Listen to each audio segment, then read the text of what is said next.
Morning to all, welcome to பவியன் YouTube channel. இன்றைக்கி கொத்தரக்காய் பொரியல் தான் பார்க்க போகிறோம்.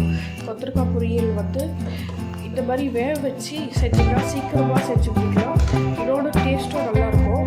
இந்த மாதிரி கொத்தரக்காயை சின்ன சின்னதாக கட் பண்ணி கொதிக்க வச்சுக்கலாம். 10 மினிட்ஸ் கொதிச்சாலே போதும், வெந்துடும் ஈஸியாக. 2 ஸ்பூன் ஆயில் போட்டுட்டு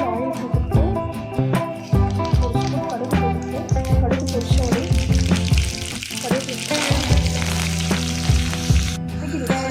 மிளகாத்தூள் போட்டுக்கலாம். தேவையான அளவு மிளகாத்தூள் போட்டுக்கலாம். சரியாக மிளகாத்தூள் ஒரு ஸ்பூன் போட்டுட்டேன்.